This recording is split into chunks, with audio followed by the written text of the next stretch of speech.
आपण जानिछंती कि काहिंकी आमे भूली जाऊ आम पिलादिनर मेमोरी। रिपोर्टरे चांचल्यकर खुलासा। बंधुगण, आमे समस्ते आम जीवनर प्रारंभिक समय अनेक किछि शिखु, किंतु बयस बढ़िबा सहित आमर पिलादिनरे घटिथिबा अधिकांश घटना को संपूर्ण भूली जाऊ। आपण केबे भाबिछंती कि एहा काहिंकी हुए? विगत अनेक वर्ष धरी विश्वरे अनेक वैज्ञानिक एही विषय गवेषणा करुछंती। आसंतु एही विषय उपरे आलोचना करिबा जे आमर मस्तिष्क काहिंकी पिलादिनर घटनावली को मने रखिबारे सक्षम नुहे। तेबे आउ काल विलंब नकरी चालंतु सेही विषय रे जानिबा। भिडियोटी को मूलरु शेष पर्यंत देखंतु। गवेषक माने सर्वदा विश्वास करती जे आमर मस्तिष्कर अंश जहा स्मृति गच्छित करे ताहाको हिपोकैम्पस कहा जाए। मस्तिष्कर एही विशेष अंश जथा हिपोकैम्पस पिलादिने संपूर्ण विकसित हुए नाही। अनुसंधानकारींको अनुसारे युवावस्था पर्यंत हिपोकैम्पस संपूर्ण रूपे विकसित हुए नाही। तेणु आमर मस्तिष्क पिलादिनरु अधिकांश जिनिष मने रखिबारे असमर्थ। विश्वविद्यालयर गवेषक माने कहिछंती जे वर्तमान पर्यंत गवेषक माने एही प्रसंगरे जहा विश्वास करुथिले ताहा भूल। छोट पिलांको स्मृति शक्ति उपरे गवेषणा। एनेई गवेषणा करिबा समयरे जेल विश्वविद्यालयर गवेषक माने शिशुमानंकु नूतन छवि देखाइले एवं परे देखिले सेमाने सेही छविगुड़िकु मने रखिबाकु सक्षम कि नुहे। प्रथम थर पाई एक छवि देखिबा बेले शिशुमानंकर हिपोकैम्पस अधिक सक्रिय थिबा देखिबाकु मिलिथिला एवं परे सेमाने समान चित्र को चिन्हिबारे अधिक सक्षम होइथिले। एही अध्ययनरु गवेषक माने जानिबाकु पाइछंती जे छोट पिलामानंकर मने रखिबार क्षमता अछि, जहाकु गवेषक माने पूर्वरु बुझी पारु नथिले। एही अनुसंधान 20 मार्च 2025 रे साइंस जर्नाल रे प्रकाशित होईछि। एही अनुसंधानरु जना पड़िछि जे आमर मस्तिष्क अनेक वर्ष परे पिलादिनरु घटना को मने रखि पारे।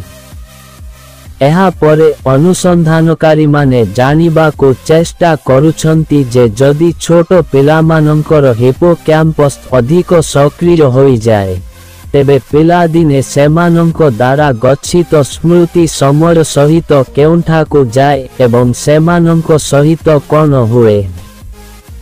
आम जीवनर प्रारंभ वर्षरे घटिथिबा अधिकांश घटना काहिंकी आमे मने रखिबारे सक्षम नुहं। वैज्ञानिक मानंको भाषारे एहाकु शिशु आमनेसिया कहा जाए, किंतु एही विषय उपरे गवेषणा करिबा कष्टकर।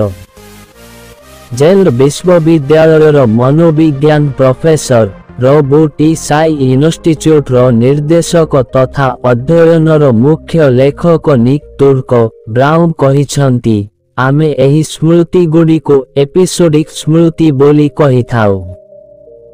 एथिरु एहा बुझा पड़े जे शिशु माने सेमानंकर स्मृति को शब्दरे परिणत करि पारंती नाही। तेनु सेही स्मृति गुडी को बुझिबा एवं वर्णना करिबा अत्यंत कष्टकर होई पड़े। एही निर्दिष्ट अध्ययन पाई अनुसंधानकारी माने शिशु मानंकर एपिसोडिक स्मृति निर्दिष्ट घटना गुड़िकर स्मृति परीक्षा करिबा पाई एक उपाय खोजिबा को चेष्टा करिथिले।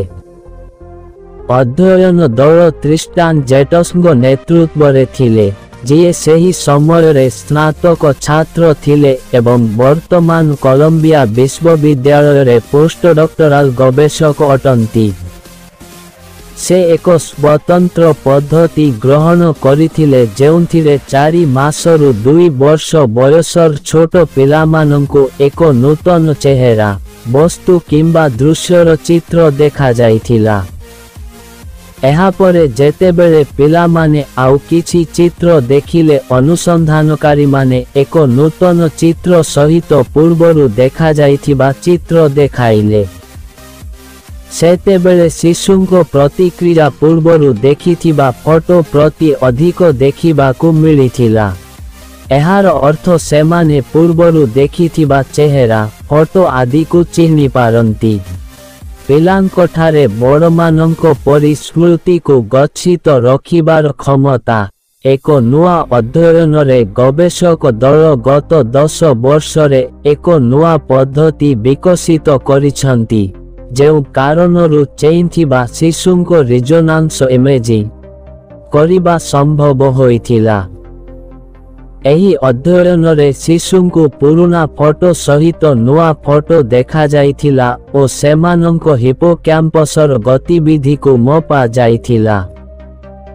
ଏହି ହିପୋକ୍ୟାମ୍ପସ୍ ଗତିବିଧି ଶିଶୁଙ୍କ ସ୍ମୃତିକୁ ଗଚ୍ଛିତ କରିବା କ୍ଷମତା ସହିତ ଯୋଡ଼ି ହୋଇଛି କି ନାହିଁ।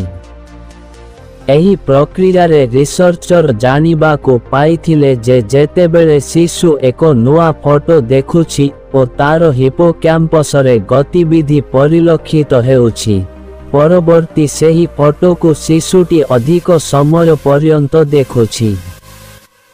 ଏହା ବ୍ୟତୀତ ଶିଶୁଙ୍କ ହିପୋକ୍ୟାମ୍ପସର ପଛ ଭାଗ, ମୁଣ୍ଡର ପଛ ଭାଗ, ଯାହାକି ଅଧିକ ସକ୍ରିୟ ହୋଇଥାଏ, ସେପଟେ ବୟସ୍କମାନଙ୍କ ମଧ୍ୟରେ ଏପିସୋଡିକ୍ ସ୍ମୃତି ବା ସେହି ନିର୍ଦ୍ଦିଷ୍ଟ ସ୍ମୃତି ଯାହାକୁ ଆମେ କିଛି ଘଟଣା କିମ୍ବା ଅଭିଜ୍ଞତା ସହିତ ଜଡ଼ିତ ସ୍ମୃତି ବୋଲି କହିଥାଉ।